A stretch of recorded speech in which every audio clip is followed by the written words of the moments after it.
जय श्री कृष्ण। आप सबका स्वागत है श्रीमद् भगवद गीता के इस दूसरे अध्याय में।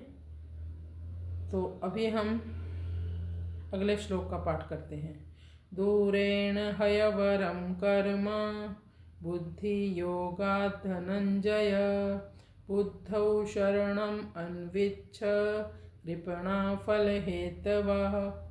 दूरेण हयवरम कर्म बुद्धि योगात् धनंजय बुद्धौ शरणम अन्विच्छ कृपणा फल हेतवा।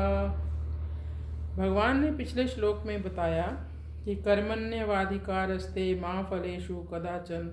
इन कुछ श्लोकों पर चर्चा करने के बाद भगवान ने कहा, किम योगस्थ कुरु कर्माणि संगम त्यक्त्वा धनंजय। अर्जुन, तुम योग में स्थित होकर कर्म करो। इस प्रकार कर्म करने से व्यक्ति को कोई पाप नहीं लगता। इस श्लोक में भगवान कहते हैं, दूरेण ह्यवरम कर्म, दूर से ही निकृष्ट कर्म को त्याग दो। तो फिर क्या करो? बुद्धि योगात धनंजय।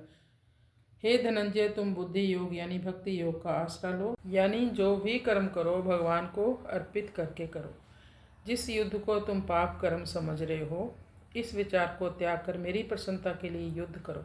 बुद्धौ शरणम अन्विच्छ, बुद्धि योग से यानी भक्ति योग में रहकर कर्म करो। क्योंकि जो कृपण व्यक्ति है वो अपने कर्मों के प्रति आसक्त रहते हैं, इसलिए इस संसार में वो दुखी रहते हैं। जैसे कोई मंदिर बना रहा हो और एक मजदूर है जो मजदूरी करे और कोई आदमी उससे पूछे कि क्या कर रहे हो, तो वो चिल्ला कर बोलेगा, देख नहीं रहे हो, ईंट उठा रहा हूँ। वहीं पर एक भगवान का भक्त हो, उससे कोई पूछे तुम क्या कर रहे हो, तो वो बड़ी प्रसन्नता से बोलेगा कि मैं भगवान का मंदिर बना रहा हूँ, उसमें सहयोग कर रहा हूँ। जबकि कार्य तो दोनों का एक ही है, पर दोनों के कार्य में ज़मीन आसमान का अंतर आ गया, क्योंकि दोनों की मानसिक अवस्था में भेद है, इसलिए दोनों के कार्य का फल एक नहीं है।